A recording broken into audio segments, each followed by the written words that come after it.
At night, when the house fell asleep, she slipped outside. There was a mango tree near the back fence, old and wide. She sat beneath it, hugging her knees, looking up at the stars. "I don't want trouble," she whispered. "I didn't ask for this." The wind rustled the leaves, but no answer came.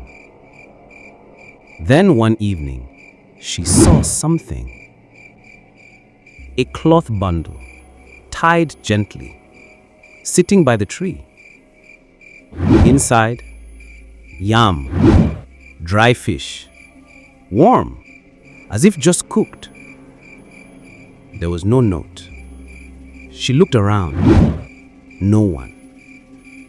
She stared at the food, confused, but her stomach growled. She sat under the tree and ate slowly, whispering, "Thank you, whoever you are." Far behind the thick bushes, hidden in silence, someone smiled. His name was Chike. He had loved Adaora since they were children. He remembered when they chased butterflies near the yam fields, when she gave him her last piece of roasted corn laughing, when she braided a tiny red thread into his hair during a game and said, "Now you're a prince." As the village turned their backs on her, Chike watched. He saw it all. He saw the sadness behind her quiet eyes, the way she held herself smaller, the way she never shouted back, never asked, "Why me?" He wanted to run to her, hold her, speak, but he didn't. Instead, every evening, he tied little bundles of food. Warm yam, soft moi moi, pieces of fish. He placed them near the tree, always just before she arrived. Then he hid, behind wood piles, behind trees, behind broken walls. He never spoke. He just watched her eat in silence. Sometimes she smiled faintly. Sometimes she wiped her eyes. But every time, she whispered, "Thank you." Chike smiled too. Quiet, soft, the kind of smile only true love knows. Even when the whole village whispered lies, even when they feared her name, Chike's heart did not change. Obinna, the chief's son, didn't hide his love anymore. He walked beside Adaora in the open. He brought her flowers. He smiled with eyes full of light. "You are not like the others," he said. "You carry something different, something rare." Adaora said little. She was shy. She had grown used to hiding her light. But when Obinna spoke, she listened. "You deserve more than this village," he told her one afternoon, his voice low and soft. "You deserve a kingdom." For the first time in many moons, Adaora smiled. She didn't know what would happen next. The next morning, before the sun fully rose, a fisherman screamed. By the riverbank, just where Adaora used to sit, Obinna's body lay still.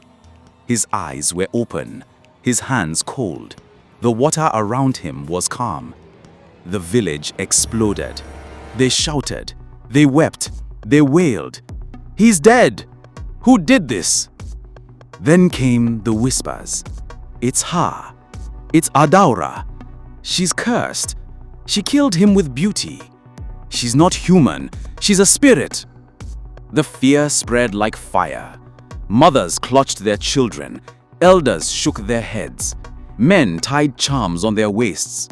Then Neka stepped forward. Her voice was clear and full of fire. "I warned you. I warned you all. She was never ours. She came from the river, and now the river has taken a prince." People listened. People believed.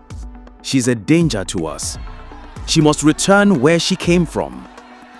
Led by Neka, The villagers marched to the compound. They didn't knock. They pulled Adaora from her mat. She was still rubbing sleep from her eyes.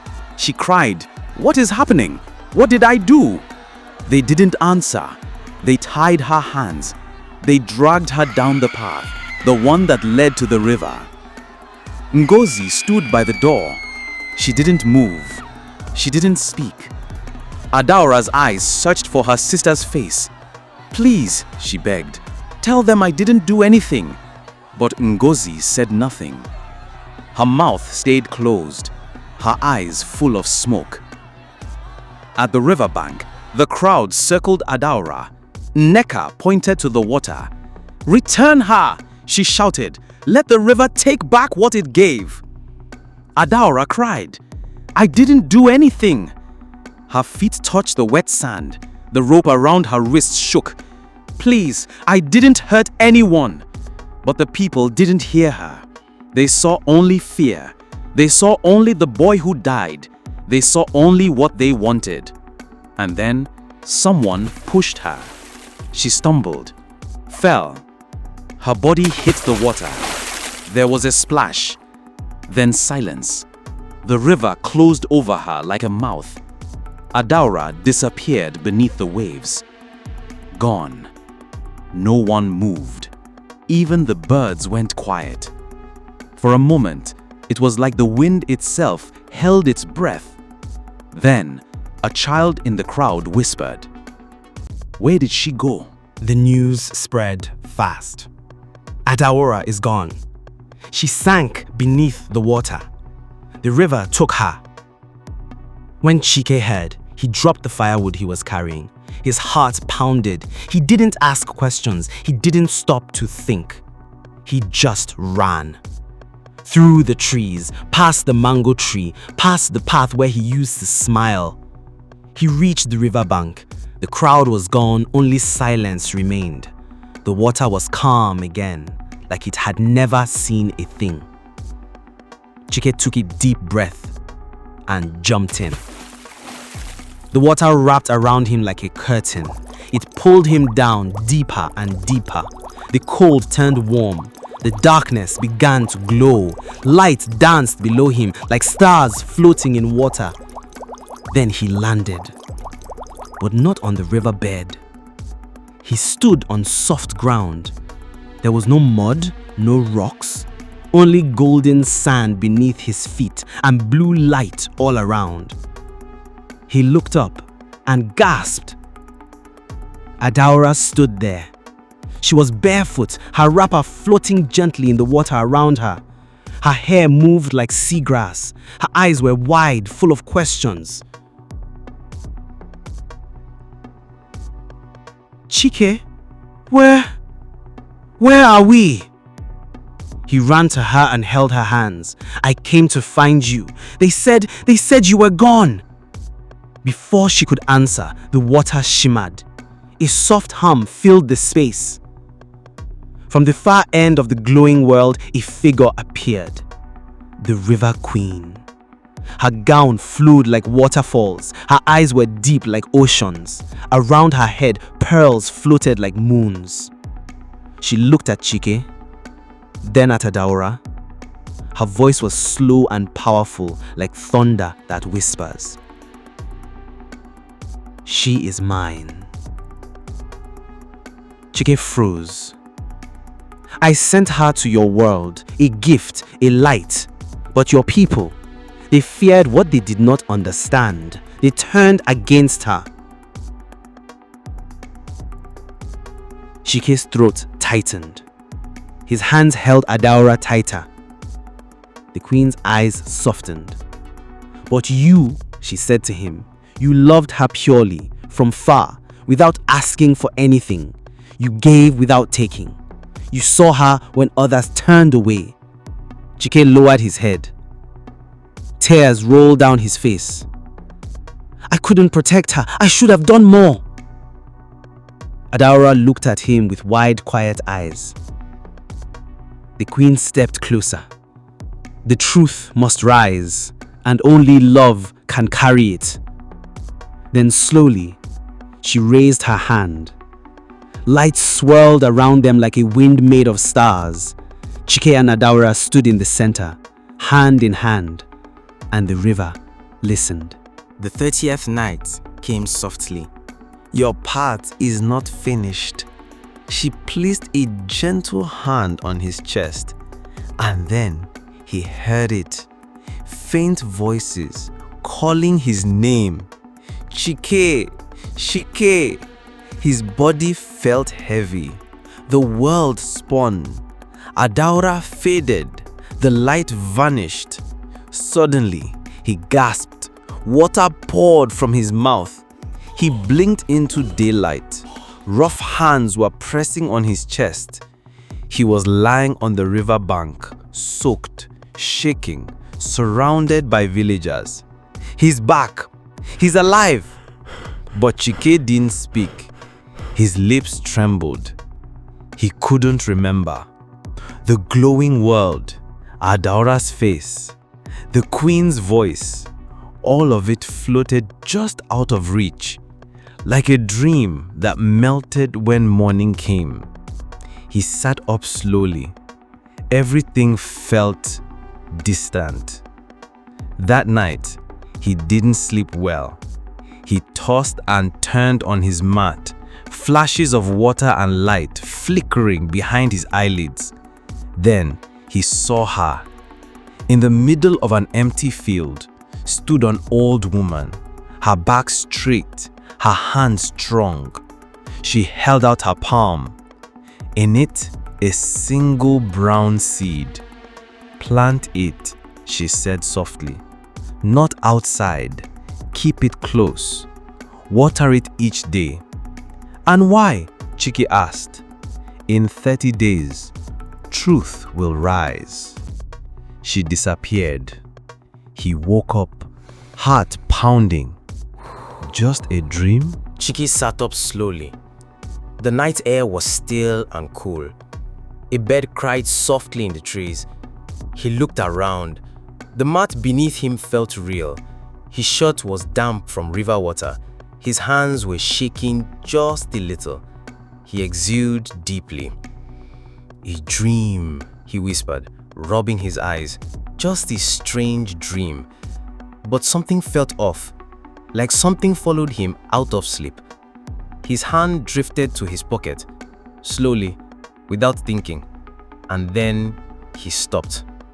His fingers touched something, small, round, smooth. He pulled it out. It was the seed. Brown, warm, sitting quietly in his palm, as if it had been waiting for him. Chike stared at it, mouth slightly open. He looked around again. The sky above was quiet. The trees didn't move. He held the seed up to the moonlight. Was that dream real? The old woman's words echoed again in his mind. "Plant it, not outside. Water it daily. In 30 days, truth will rise." Chike hesitated.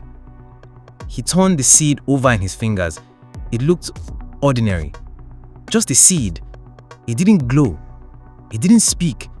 It didn't feel heavy with magic. He almost laughed. But still, a quiet voice inside him whispered, "Try." So, he did. He stood up carefully, hiding the seed in his fist. He moved to the back of the compound, where the old water jars and clay pots sat unused. He picked the smallest and filled it with soil, pressing it down gently with his finger. He looked around once more, making sure no one was watching. Then slowly, he placed the seed in the soil and covered it. He poured a little water from his gourd. Then he walked away. That night, he barely slept. The next morning, he ran back to the pot and stopped. Something green was pushing through the soil. A tiny shoot, just a baby leaf, but alive. Chike stepped back, heart racing. He blinked, then leaned closer. He reached out and touched it. It didn't disappear. It was real. He laughed quietly, nervously. "No way. This is not normal." That night, he returned again, The tiny shoot had grown taller, stronger. By the third night, the plant had grown into a full yam, resting gently on the soil like it had always been there. Chike gasped. He picked it up. It was warm, heavy, real. He turned it in his hands. There was nothing strange about it except that it had grown from a tiny seed in just 3 days. He peeled a small piece, tasted it. Sweet, clean, fresh. He stared at the empty pot, confused, amazed. Then he laughed to himself again. This time, not nervous. I guess I'll water it again tomorrow. Chike knelt beside the clay pot, his hands trembling as he poured the last drop of water. The plant no longer grew yams or maize. Instead, something else rose from the soil. Something he had never seen before. Light. It shimmered like the sun underwater, soft, golden, alive. It curled upward, lifting like smoke, rising into the sky, as though whispering to the stars. Chike stepped back, holding his breath. The light vanished. Then the earth exhaled, a slow groaning sound that came not from the wind, but from deep below. He didn't sleep that night. And the next morning, the sky changed. The sun rose too fast, too hot. The clouds vanished. The winds stopped. The birds were silent.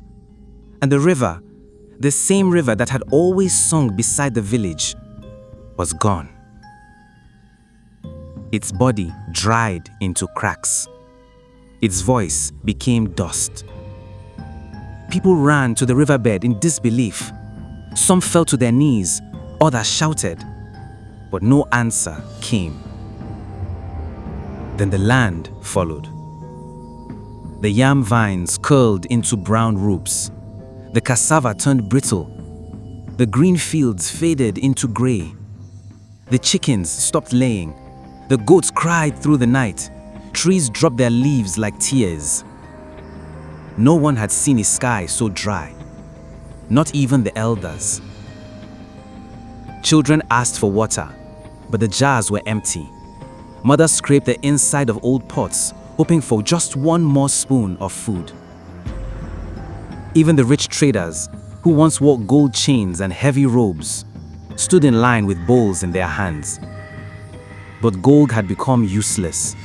What could gold buy when no one had food? The villagers grew quiet. Those who once laughed at Adaora looked away when her name was spoken.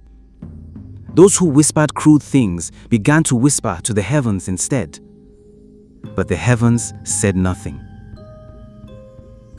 Each night, the stars blinked silently. Each morning, the air grew hotter. The soil cracked beneath bare feet. And then, the sickness came. People who once danced now lay in shadows, coughing and crying. Their skin grew pale, their voices weak. The woman who sold beads fell asleep beside her empty stall and did not wake. The man who once led the harvest now stared into the sun with empty eyes. Fear returned to the village, not the fear of spirits, but of what they had become. And still, no rain came. On the 31st night, the skies grew darker than usual. There were no stars, no moon, just a strange, heavy silence. Then in the stillness, the sky cracked. A sound like thunder rolled through the village, but there were no clouds, no storm, just the voice. It echoed from the mountains, from the trees, from the dry earth itself. You hated the one who blessed you. The villagers froze. Children clinged to their mothers. Old men fell to their knees. You cursed the child I sent to help you. People looked around in fear. Neka clutched her rubber, shaking. Nguzi stood still, her heart thudding like a drum. Now you drink the poison of your own fear. The ground trembled. The trees shivered without wind. To be free, the voice said, you must give to the helpless, even at your own cost. And then, silence. The voice was gone. The sky stayed dark. Nothing changed. The days that followed were worse. Those who once held power and wealth clung to their gold, hoping it could save them. But gold did not feed the stomach. It could not cool the body. It could not bring back the river. Some cried. Some prayed louder. Some cursed the gods. But others began to remember. They remembered the girl with the soft eyes who once offered her food before eating. They remembered the girl who fetched water every day, even when no one thanked her. The girl they had feared. The girl they had thrown away. Some wept. Some said her name again. Adaora. And slowly, a change began. A young man gave his last wrap of bread to an old woman on the roadside. A mother fed a beggar child before her own.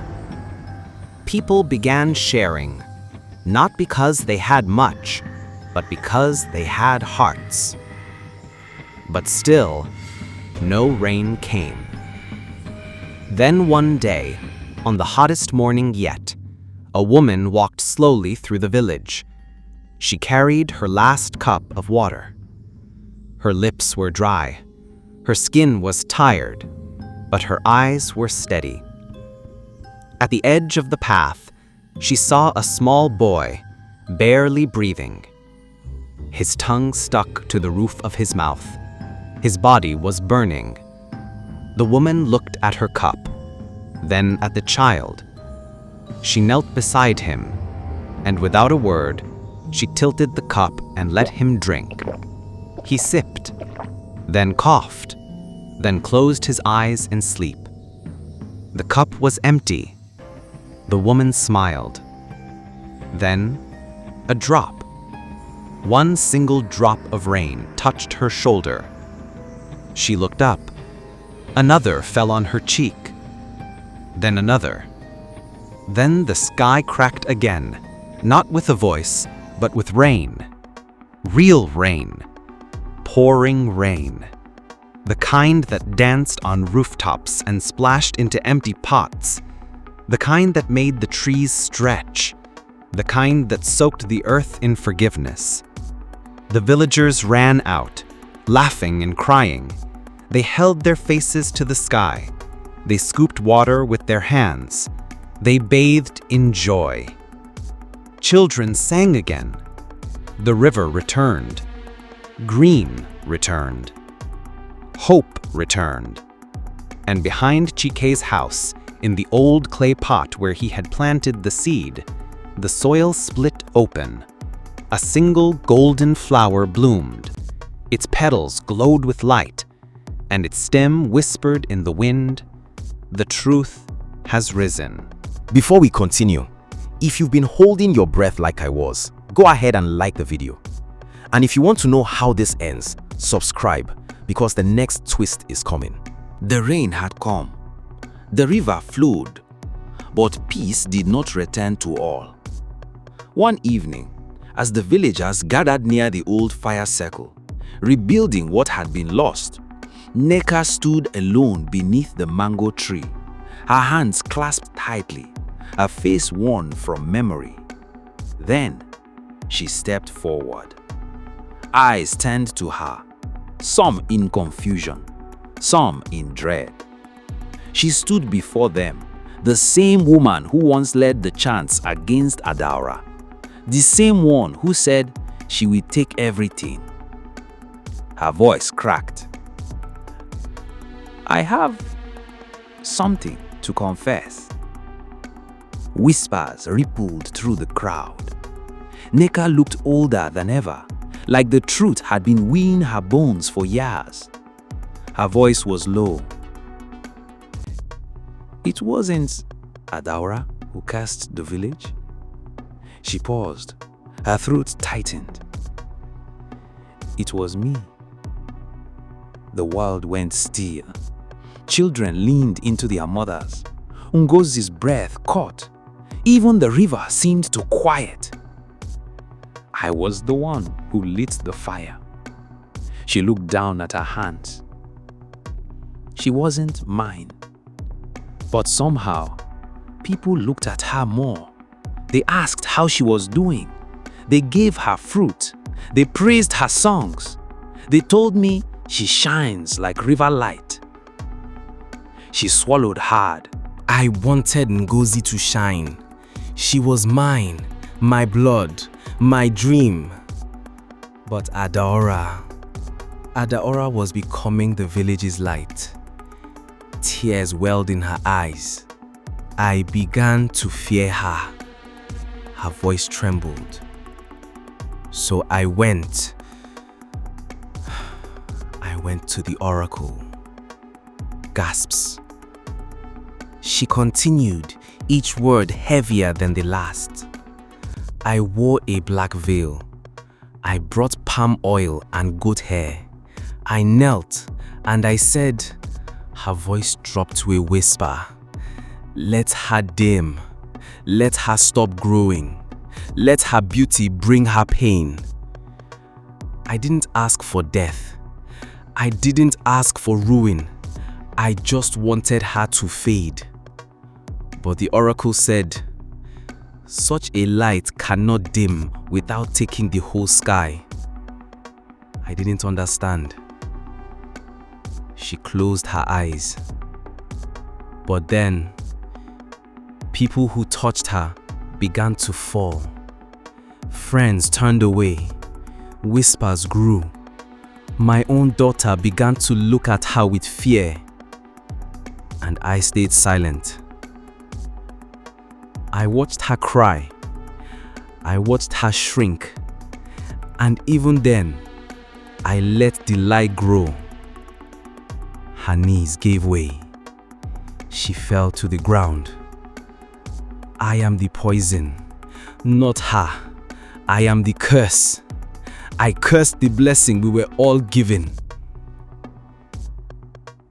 The villagers stared, wide-eyed, unmoving. Even the fire seemed to lower its flame.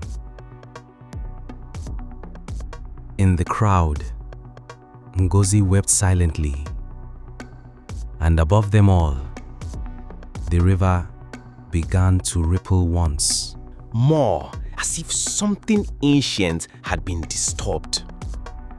Silence sat heavy over the village. Nneka's confession hung in the air like thick smoke. The villagers stood still, unsure whether to speak, to forgive, or to run. Then the wind shifted. The river began to swell. A low hum rose from the water, as if the earth itself was sighing. And then she came, the river queen. She rose from the current, her crown glimmering with drops of starlight, her eyes deep with knowing. Her feet did not touch the ground. She stood on air, water swelling around her like silk. The villagers dropped to their knees. Nneka trembled where she knelt in the dust. The queen's voice rolled like thunder, yet soft as rain. I gave you a gift. She locked her eyes on Nneka, not to replace your child, but to bless your home, to make you whole. Nneka wept, her hands to her face. I was afraid, she whispered. The queen stepped closer. You were jealous. You saw light and you smothered it with your fear. Then she turned to the villagers. And you followed her lies. You turned against the one who brought you rain. You believed the shadow and betrayed the sun. The villagers bowed lower. The queen raised her hand. Her voice deepened. You do not deserve her return, not in body, but you must carry the weight. The wind roared. The fire blew out. And just like that, she vanished, leaving only silence. The next day, the village elders gathered. No one needed to vote. No one needed to speak. It was clear. Nneka had to leave. She and Ngozi were stripped of everything. Beads, land, name.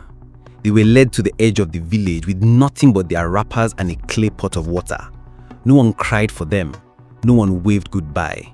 They walked barefoot into the hills, their shadows long behind them, forever cursed to remember what they had done. Years passed. The village healed. Children laughed again. The river sang. But so often, a story would be told about a girl who once shone like moonlight, the one they cast away, the one they could never forget. One quiet evening, as a young girl bent to fetch water, she paused. For a moment, she saw a face in the river, soft eyes, a calm smile. Adaora. She blinked, and the image vanished. Only the river remained, but peace filled her heart.